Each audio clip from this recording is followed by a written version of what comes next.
په ملک کې د 4x4 ګاډو لومبي رجسټرډ کلب چې فرنټیر 4x4 کلب نومېږي د صوبه خیبر پښتونخوا ناران په یخ موسم او واورو کې جیپ او نور ګاډي وځغلول او دغه ریس سره په خلکو کې جوش پیدا کړو.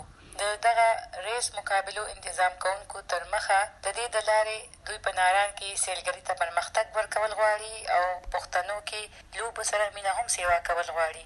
دغه ریس کې یو مقابله ګټونکي عبدالصمد ویل دې مقابلې سره نه یوازې د ناران هغه سیمه چې په واورو کې بلکل بنده پرته وي سیلګرو ته کولاو شوه او دې مقابلو او واورې کې د ګاډو ریس نه دوی ډېر خوند هم واخیستلو. دا اتم سنو کراس ورته وایي په ناران کې یعنې د هر کال کېږي دا اتم ځل و او دې کې پوره پاکستان نه ګاډي حصه اخلي. کله چې دا واورې وشي پر مونږ غواړو چې دا علاقې څنګه چې په هر ملکونو کې چې واوره کېږي نو خلک ټورست بیا هم هغه په ډبل تعداد باندې ځي. زمونږ دلته بدقسمتي دا وي چې کله واوره وشي نو دغه علاقې بیخي بند شي، هوټل هم بند شي، هلته هېڅ نه وي. نو دا شی پروموټ کولو دپاره مونږ هر کال ځو هلته جیپان بیا او بلا خلک راځي د ایونټ کتو دپاره. نو دې کې ما هم حصه اخیستې وه. زه په کیټګري سی کې وم 2500 سی سی کې. هغه کې 4 منټ او 21 سیکنډ باندې 15 کیلومیټره ټریک و. هغه ما وکړو. اول پوزیشن مې اخیستی ده پکې او ډېر ښکلی ډېر زبردست ایونټ و او بلا خلک د ایونټ کتو دپاره راغلي وو. دې مقابلې کې د خیبر پښتونخوا نه علاوه د سند او د بلوچستان ګاډو هم دغه ځغل کې برخه واخیسته او څه 15 ګاډو A, B, C او D کیټګریز یا د بېلو بېلو قوت لرونکي ګاډو برخه واخیسته. دې کې د جیپ نه واخله تر ډېر پخواني ګاډو هم دغه ریس کې برخه واخیسته. د فرنټیر 4x4 کلب مشر بابر خان یوسفزۍ تر مخه دوی د ګاډو دغه ریس مقابلو د لارې د پښتونخوا او د دې خلکو په هکله نړۍ کې پوهه خورول غواړي. دوی کوم ځای کې مقابلې کړي په دې لړ کې هغه څه دا وویل. تېر 2 کاله ما وکړه په لواري ټاپ باندې په دیر کې. مې ولې وکړه زه ستړی وم.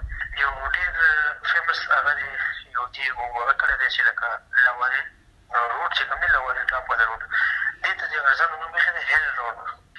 نو ما هغې پسې شوم چې ما د ګرمیانو خو خپل سیزن دی خو جیبې کې مونږ په هغې باندې رالي وکړه سکسسفولي ډېره ښکلې طریقې سره. نو زه پرې مو کړه نو هغه بیا ما یې باندې دا پریس کانفرنس وکړو چې دا هغه هیل روډ چې کوم تاسو وایي دا هیل روډ نه دی دا هیون دی. دا دومره ښکلی ځای دی دې کې هېڅ مغه پرې مو کړه نو هغه بیا ما یې باندې دا پریس کانفرنس وکړو چې دا هغه هیل روډ چې کوم تاسو وایي دا هیل روډ نه دی دا هیون دی. دا دومره ښکلی ځای دی دې کې هېڅ مغه نشته. دا خلکو دې هسې هیل روډ وبخښي اټس ناټ ا هیل روډ که نه چې بیا داسې کار راوړو چې کالم کې حالات خراب بیا هغې کې مو وکړو سلو کې بیا داسې ورو ورو زما خو هغه غزونه ټچ کړي دي چې کوم ځای کې زموږ د پښتنو خاص کر چې موږ ډېر ډیپرنټ شوي او موږ ته ډېر زیاتې مسلې راغلي دي. هغه ته زموږ هلته خلکو ډېر زیات وروسته پاتې شي. هغه شی دې نه بعد بیا مو وزیرستان کې وکړه ګومل باندې ما ریس وکړو. فور د فرسټ ټایم ان هسټري اف فاټا ما ګومل باندې ریس وکړو. بیا مې دلته خیبر باړه کې ریس وکړو.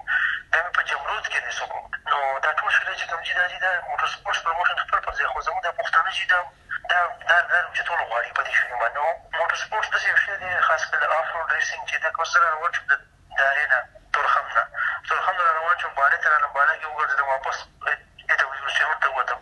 دا 50 ساعت نو خلکو وایي چې یاره هغه یو جیپ راډي راغلی وم. هغې سره ځي هغه تاثر د هغې ښه شي.